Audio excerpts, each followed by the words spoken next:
My name is Renaud Meyer, and I'm the UNDP Country Director for UNDP in Nepal. So 1 year after the earthquake, how would you describe the situation now?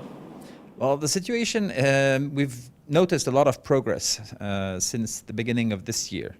Right? I think the response to the earthquake by the government and by its national and international partners has not been a smooth one. I think it started very well. The humanitarian assistance kicked in very quickly after the anticipated, few days of confusion and trauma that everybody encountered after the earthquake itself. And the assessments that led to the post-disaster needs assessments was also, very well conducted. And everybody was enthusiastic. We were able to produce a very good report for Nepal, which led to a very successful resource mobilization exercise on June 25th, when 4.2 billion US dollars pledged, for the reconstructions and the recovery. So up to July, I think everybody was very optimistic and everything was pointing towards the right direction.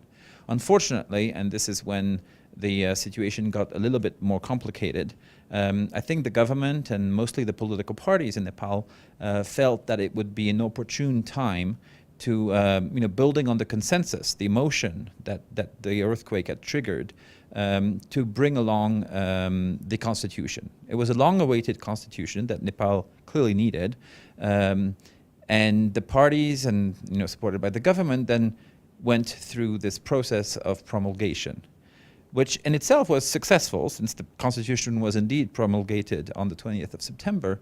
But as a result, the focus of the decision makers and the political leaders shifted away from the reconstruction and the recovery to the political process along the promulgation.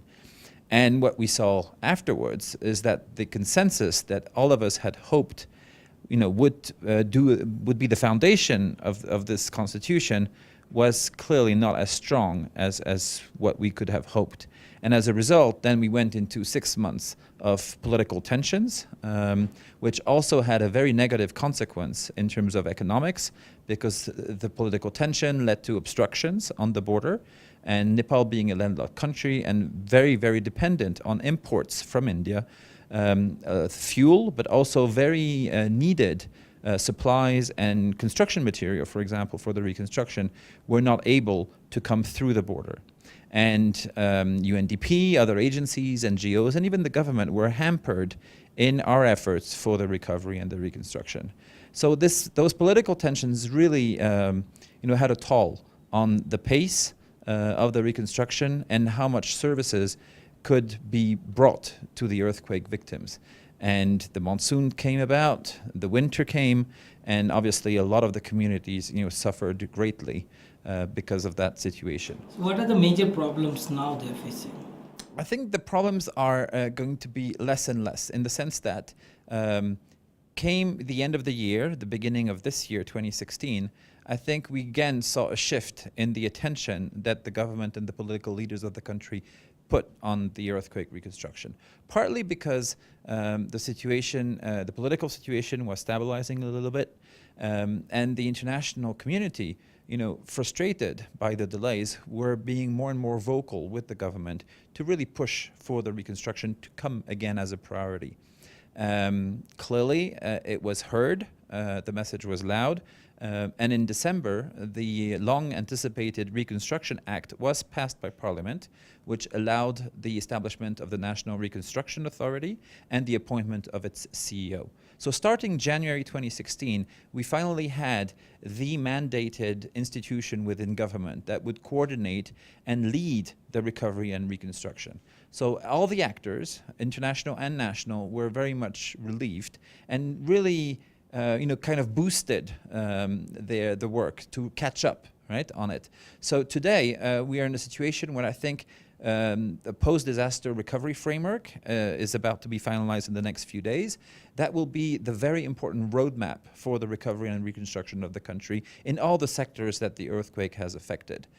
Now, we are still a bit tight on schedule because the monsoon season is about to start, and we know that this will again slow down operations because some areas will be isolated, and then the rains, will make the lives of the victims also a bit more difficult. If I have to just ask you in 3-4 sentences, Can you summarize the problems? Yeah, yeah. I think the main difficulty today is the ability of the government to translate the money that they have received, which part of it is already in cash in the coffers of the government, into concrete projects. Right? This is an old problem for Nepal. Even before the earthquake, the absorption capacity of the government has always been weak. Recently, a few days ago, the Ministry of Finance admitted that 9 months into the fiscal year, they had only been able to spend 20% of the investment budget of the country. So clearly this is a big issue. So we have been explaining to the government that business as usual is not going to make it. They have to come up with innovative, out-of-the-box ways of looking at how to translate this money coming generously from the international community, but also domestic resources into projects. Right now, we are reassured by the Prime Minister's reply, saying that he will accept outsourcing, solutions, for example. Right, or the CEO of the National Reconstruction Authority speaks about hybrid models of delivery, which means that not everything has to go through the government channels. There are issues of capacity, which I think a lot of people are aware of and accept, in terms of individual capacity, institutional capacity, with procurement processes, human resource management processes that are very bureaucratic and take a long time. So it is, for all of us to really help the government identify those solutions and bypass those bureaucracies and those limitations, so that finally we can see very concrete results appearing at the level of the community and helping the victims. How can that the billions of dollars which have been sent and which have been granted, people are not getting those money? Understandably, there's been a lot of frustration at the community level, right? The media was very good at reporting the success of the donor conference on the 25th. The government was very happy with it. So it was a normal anticipation by the people to rapidly see some results. But as we've explained, this political situation during the latter part of 2015 did not enable the government to really translate the money into action. So what the people were receiving was the assistance provided by the international NGOs and national NGOs and by organizations such as UNDP. But for the government, big ticket item, which was this housing grant that they had promised, this 200,000 rupees per household, this was going to be very, very complicated. Right? It is only now that once the survey has validated the assessment of the PDNA, and this has been done between January and April this year, now the grants are starting to be distributed at the community level. How would you describe the performance of the government? Well, the government is only civil servants that follow instructions of their political leaders. And in that sense, for meeting with them very regularly, I can also see some frustration among them not having been able to really focus on the reconstruction and, cater to the needs of the people. I think the whole agenda was hijacked by this whole political agenda of the constitution and all the turmoil that followed. So, if you look at the period when the government was fully empowered to take action, and now we're referring to the period starting January 2016, when with the establishment of the National Reconstruction Authority, I would say that their performance between January and April has been very good. They've really put a lot of emphasis on it, and very strong commitment. Now they are also dealing with their own issues. The NRA is an institution that was created from scratch, and has a huge mandate and a lot of expectations, right? So how do you balance the need to set up an institution with all the regulations, the bureaucracy that is needed, as part of a government agency, and the need to deliver very quickly, services that people have been expecting for months? So it's a tricky situation, but I think all the partners and all the stakeholders involved in the recovery are well aware that now is not the time for more politics and more games. We really need to, all of us work towards the same direction. I think the post-disaster recovery framework is a key instrument because it will rally us around the same vision. And that's a vision that was defined by the government for the people of Nepal. We should all use it as our roadmap. You're also frustrated with the performance of the government and the response of the government towards its people? I don't know if I'm frustrated, but clearly I would have wanted it to be faster and quicker, right? I mean, as UNDP, we have been reorienting a lot of our programs and projects to cater directly for the needs of the victims, without abandoning, obviously, the other Nepalis who were not affected by the earthquake, but still had needs in terms of development services around the country. But, we all know and believe and strongly support the idea that this should be a government-led reconstruction and recovery.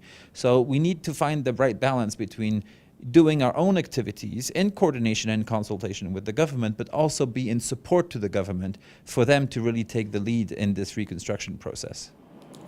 What the people need now urgently? Well, I think shelter continues to be a big issue, right? Probably partly because of miscommunication.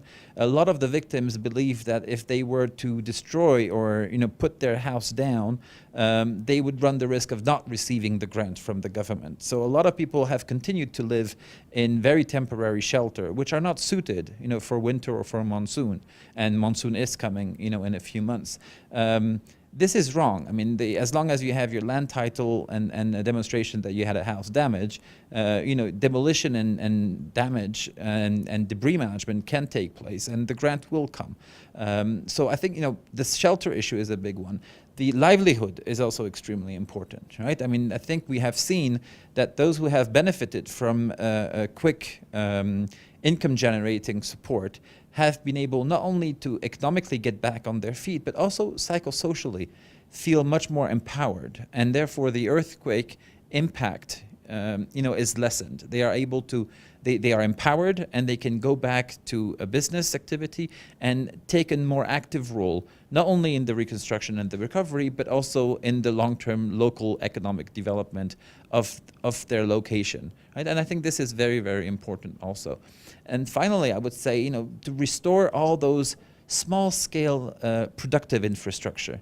Right? The big infrastructure, thankfully, was not completely destroyed by the earthquake. Roads, bridges, a lot of this still was standing after the earthquake. But I'm talking more about irrigation canals. I'm talking about milk collection centers, or places where people can bring their vegetables to go to the market. So small-scale infrastructures, those were heavily, damaged by the earthquake. And so we need to repair them. We need to restore them so that this local economic activity, which is mainly agriculture in the areas that were affected by the earthquake, can restart and really give again hope to the communities.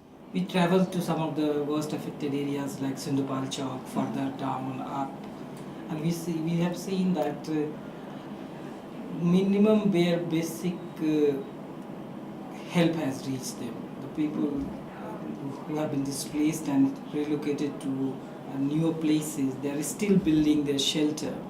So this is, you also keep on visiting. How you feel that, how long it will take for them to get some basic, or to bring their life to normal? No, well, we're obviously taking years. I mean, this has been a major earthquake, and global experience unfortunately shows that even without the delays that Nepal has encountered because of this political crisis, a reconstruction process after such a terrible earthquake takes a lot of time. It is also, in my view, an opportunity to rethink a little bit, your development model, right? You don't automatically also want to rebuild just the way it was. First of all, on housing, it is critical that a country as vulnerable as Nepal really takes the time to build back better. And this doesn't mean that you need to delay it for another, year or month. It means that the masons that we are training, it means that the engineers that now have been trained on safer building practices, the guidelines that were already issued by the government with technical support from UNDP, all this needs to kick in. And the communities and the homeowners need to be assisted. And we need to put in some monitoring and some compliance mechanism to ensure that against the grant that the government is giving them, we have more solid houses for the people to live in, because another earthquake will happen at some time, and the country needs to be better prepared. But this, increased resilience is not only on housing. I think we have to also look at the way that the government delivers public services, in those areas. When the health posts, were created many, many decades ago, it was based on a population that now has in major parts migrated to more urban centers, right? Which is a phenomenon that you see in all developing countries. So maybe we don't need as many health posts as we had, or maybe we need different health posts, fewer but better equipped with better trained personnel, right? So what I'm saying is that, you know, the reconstruction that Nepal is going through right now is an opportunity for the country to really rethink its development model, and also to ensure that out of this process, the country becomes more resilient. Thank you very much.